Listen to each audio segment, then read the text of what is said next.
ನಮಸ್ಕಾರ ಎಲ್ಲರಿಗೂ ನನ್ನ ಸ್ವಾಗತ ಸುಸ್ವಾಗತ. ಸೊ ಇವತ್ತು ನಾನು ರಿವ್ಯೂ ಮಾಡಕತ್ತೀನಿ ಸಿತಾರೆ ಜಮೀನ್ ಪರ್ ಟ್ರೇಲರ್ ಬಂದಿತ್ತು. ನಿನ್ನೆ ರಾತ್ರಿನೇ ಬಂದಿತ್ತು. ಅದು ಕರೆ ಹೇಳಬೇಕಪ್ಪ ಅಂತಂದರೆ ಆದರೆ ನಿನ್ನೆ ರಾತ್ರಿ ಟೈಮ್ ಭಾಳ ಆಗಿತ್ತು. ಸೊ ಅದಕ್ಕೆ ಇವತ್ತು ಮುಂಜಾನೆ ರೆಕಾರ್ಡ್ ಮಾಡಕತ್ತೀನಿ. ಸೊ ಟ್ರೇಲರಿಗೆ ಒಂದು ಮಾತದಾಗ ಒಂದು ವರ್ಡ್ದಾಗ ರಿವ್ಯೂ ಮಾಡಬೇಕಪ್ಪ ಅಂತಂದರೆ ಇಟ್ಸ್ ಅ ಡೀಸೆಂಟ್ ಟ್ರೇಲರ್. ಇದಕ್ಕಪ್ಪ ಅಂತಂದ್ರೆ ಸಿತಾರೆ ಜಮೀನ್ ಪರ್ ಐತಲ್ಲ, ಇದೊಂದು ಸ್ಪಿರಿಚುವಲ್ ಸೀಕ್ವಲ್ ಅಂತ ಹೇಳ್ಬೋದು. ಒಂದು ಕ್ಯಾರೆಕ್ಟರ್ ಮತ್ತು ಆ್ಯಕ್ಟರ್ ಸೇಮ್ ಇಟ್ಕೊಂಡು ಸ್ಟೋರಿ ಮತ್ತು ಪ್ರೆಸೆಂಟೇಷನ್ ಬೇರೆದು ಇರ್ತೈತಿ. ಅದಕ್ಕೆ ಸ್ಪಿರಿಚುವಲ್ ಸೀಕ್ವಲ್ ಅಂತಾರೆ. ಸೊ ಅಮೀರ್ ಖಾನ್ 3 ವರ್ಷ ಆದ್ಕೊಳ್ಳೆ ಹೊಳೆ ಬರತ್ತಾರೆ. ಲಾಲ್ ಸಿಂಗ್ ಚಡ್ಡಾ ಫ್ಲಾಪ್ ಆಯ್ತು ಪಿಕ್ಚರ್.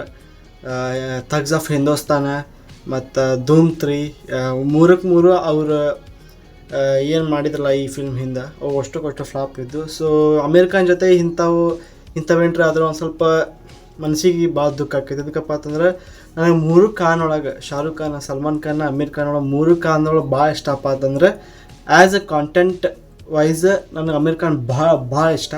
ಸೊ ಸ್ಟಾರ್ಡಮ್ ವೈಸ್ ಹೇಳಬೇಕಪ್ಪ ಅಂತ ಶಾರುಖ್ ಖಾನ್ ಒಂದು ಟಾಪ್. ಇದಕ್ಕಪ್ಪ ಅಂತಂದ್ರೆ ಯಾವ ಟೈಪ್ ಆಫ್ ಸ್ಕ್ರಿಪ್ಟ್ಸ್, ಯಾವ type of story Aamir Khan ತರ್ತಾರಲ್ಲ, ನನಗೆ ಅಸಂಟಿ ಭಾಳ ರೇರ್ ಅದಾರ ದೊಡ್ಡ ಸ್ಟಾರ್ಸ್ ಈ ಟೈಪ್ ಆಫ್ ಫಿಲ್ಮ್ಸ್ ತರೋರು. ಸ್ಪೆಷಲಿ ಮಾಸ್ ಮಸಾಲ ಇಲ್ಲದೇನು ಚಲೋ ಫಿಲ್ಮ್ ಮಾಡೋದು ಅವ್ರಿಗೆ ಗೊತ್ತೈತಿ. ಸೊ ಅದಕ್ಕೆ ನಾನು ಭಾಳ ಮುಂದಾಗಿ ನೋಡ್ತೀನಿ ಅವ್ರಿಗೆ. ಅದಕ್ಕೆ ಯಾಕಪ್ಪ ಅಂತಂದರೆ ಸ್ಟಾರ್ಡಮ್ ವೈಸ್ ಶಾರುಖ್ ಖಾನ್ ಅಂತರೂ ಯಾವಾಗಲೂ ಮ್ಯಾಗೆ ಇರ್ತಾರೆ ಅವರು. ಸೊ ಸಿತಾರೆ ಜಮೀನ್ ಪರ್ ಟ್ರೇಲರ್ ಯಾವ ಟೈಪ್ ಐತಪ್ಪ ಅಂತಂದ್ರೆ ಇಮೋಷನ್ ಅಂಥ ಪರಿ ಟ್ರೇಲರ್ ಒಳಗೆ ಹೇಳ್ತೀನಿ. ಫಿಲ್ಮ್ ಒಳಗೆ ಆಗ್ಬೋದು ಇಮೋಷನ್ ಜಾಸ್ತಿ ಹಿಟ್ ಆಗ್ಬೋದು, ಆದರೆ ಟ್ರೇಲರ್ ಒಳಗೆ ಇಮೋಷನ್ ಅಷ್ಟು ಹಿಟ್ ಆಗಲಿಲ್ಲ. ಭಾಳ ಕ್ಯಾಚಿ ಫೀಲ್ ಅನಿಸಲ್ಲ ಮತ್ತು ಕಾಮಿಡಿನೂ ಓಕೆ ಎಷ್ಟಿತ್ತು. ಸೊ ಸ್ಪೆಷಲಿ ಈಬಲ್ಡ್ ಪರ್ಸನ್ಸ್ಗಳಿಗೆ ಬಾಸ್ಕೆಟ್ಬಾಲ್ ಕಲಿಸೋದು ಮತ್ತು ಅಮೀರ್ ಖಾನ್ ಅವರಿಗೆ ಮತ್ತು ಏನಂತಾರೆ ಅದಕ್ಕೆ ಆ್ಯಂಗರ್ ಇಶ್ಯೂಸ್ ಇರೋದು ಒಂದು ಸ್ವಲ್ಪ ಬೇರೆ. ಸೊ ಈ ಫಿಲ್ಮ್ ಅಫಿಷಿಯಲಿ ರೀಮೇಕ್ ಐತಿ. ಚಾಂಪಿಯನ್ಸ್ ಅನ್ನೋ ಫಿಲ್ಮ್ ಐತಿ, ಸ್ಪ್ಯಾನಿಷ್ ಫಿಲ್ಮ್ ಐತಿ ಚಾಂಪಿಯನ್ಸ್ ಅಂತೇಳಿ. ಸೊ ಆ ಫಿಲ್ಮ್ದು ಇದು ರೀಮೇಕ್ ಐತಿ. ಸೊ ರೀಮೇಕೇ ಮಾಡಾಕ್ತಾರೆ ಅಮೀರ್ ಖಾನ್ದವರು. ಅದು ರೀಮೇಕ್ ಮಾಡಲಿ ಬೇಡ ಅನ್ನೋಂಗಿಲ್ಲ, ಆದ್ರೆ ಚಲೋ ರೀಮೇಕ್ ಮಾಡ್ಲತ್ತ. ಸೊ ಲಾಲ್ ಸಿಂಗ್ ಚಡ್ಡಾ ಫಾರೆಸ್ಟ್ ಗಂಪ್ದ ರೀಮೇಕ್ ಇತ್ತು, ಭಾಳ ಹೊಲಸಾಗಿತ್ತು ಅದು ಪಿಕ್ಚರ್.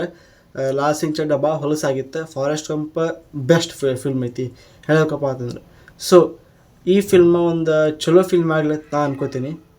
ಈ ಫಿಲ್ಮ್ ಒಂದು ಸ್ವಲ್ಪ ಓಡ್ಲತ್ತ ಅನ್ಕೋತೀನಿ. ಅದಕ್ಕಪ್ಪ ಅಂತಂದ್ರೆ ಸ್ಟೋರಿ ಚಲೋ ಅಂತ ಅನ್ನಿಸ್ತೈತಿ ಮತ್ತು ಇಮೋಷ್ನಲ್ ಮತ್ತು ಕಾಮಿಡಿನೂ ಚಲೋ ಇರ್ತೈತೆ ಅಂತ ಈ ಫಿಲ್ಮ್ದಾಗ ಅನ್ಸಾಕತ್ತೈತಿ. ಸೊ ನೋಡೋಣ ಫಿಲ್ಮ್ದಾಗ ಏನು ಆಕೈತಿ. ಹಿಟ್ ಆದರೂ ಆಗ್ಬೋದು, ಸ್ವಲ್ಪ ಒಟ್ಟು ಫಿಲ್ಮ್ ಚಲೋ ಇರ್ಬೇಕು. ಸೊ ಮುಂದೆ ನೋಡಿದಾಗ ಅಳಿತಾನ. Piece out.